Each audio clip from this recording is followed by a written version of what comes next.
గౌరవ ముఖ్యమంత్రి శ్రీ నారా చంద్రబాబు నాయుడు గారి మీద ఉన్నటువంటి నమ్మకంతో దాదాపుగా 30,000 మంది రైతులు 34,900 ఎకరాలు భూములు ఇచ్చారు. గత గవర్నమెంట్ చేంజ్ అయిన తర్వాత కొంతమంది భయపడి ఇళ్లలోకి రాలేకపోయినా కూడా రైతులందరూ రోడ్డు మీదకి వచ్చి మొదటి 2-3 సంవత్సరాలు వీరోచితమైనటువంటి పోరాటం చేశారు వాళ్ళందరూ. కాబట్టి వారు చేసిన త్యాగాలని, పట్టుదలని, పోరాట పటిమని కూడా గౌరవ ముఖ్యమంత్రి గారు గాని, ఇక్కడ ఉన్నటువంటి ప్రజాప్రతినిధులు గాని, అదేవిధంగా నారాయణ గారు గాని అందరూ గుర్తుపెట్టుకుంటారు. అయితే మీరు గుర్తుపెట్టుకోవాల్సింది 34,900 ఎకరాలు ల్యాండ్ ఉంటే దాంట్లో 34,192 ఎకరాలకి ఆల్రెడీ మొత్తం ఇచ్చేసాం. ఓన్లీ పెండింగ్ ఉన్నది 700 ఎకరాలు. ఇందులో 5-6 రకాల కారణాలు ఉన్నాయి ఎందుకు చేయలేకపోయాం అనేది. ఫస్ట్ ఒక ఇష్యూ వచ్చేటప్పటికి జరీబ్ ల్యాండ్. ఇక్కడ చూస్తే కొంతమంది జెన్యూన్ ఉన్నారు, కావాలని కొన్ని చేసినటువంటివి ఉన్నాయి. దీన్ని గ్రౌండ్ లెవెల్లోనూ అదే విధంగా సిఆర్డిఏ వాళ్ళు ఇద్దరు 2 రకాలుగా వెరిఫై చేసి దీనికి ఒక సమస్యకి పరిష్కారం తీసుకొస్తారు. రెండోది గ్రామ కంటాలు, దాన్ని మళ్ళీ రీసర్వే చేసి సిఆర్డిఏ గైడ్ లైన్స్ ఏవైతే ఉన్నాయో ఆ గైడ్ లైన్స్ ఫాలో అయ్యే ప్రకారం మాత్రమే మేము అలౌ చేస్తాం.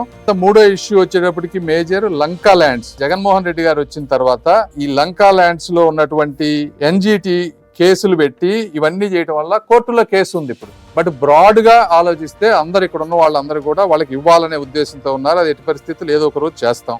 తర్వాత ఈ అసైన్డ్ ల్యాండ్స్ వచ్చేటప్పటికి 290 ఎకరాలు ఉన్నాయి. ఈ అసైన్డ్ ల్యాండ్స్ వేరే వాళ్ళకి అమ్మటానికి వీల్లేదు. అయినా చాలా మంది వీళ్ళు రైతులు అమ్మేశారు, పేదవాళ్ళు కాబట్టి వాళ్ళు అమ్మేశారు. అయినా ముఖ్యమంత్రి గారు పేదవాళ్ళు అమ్మినా సరే అలాట్ చేద్దామని 14-19లో మనం డిసైడ్ చేసి దీన్ని పరిష్కరించాలని చెప్పి చంద్రబాబు గారు ఒక కమిటీ వేశారు.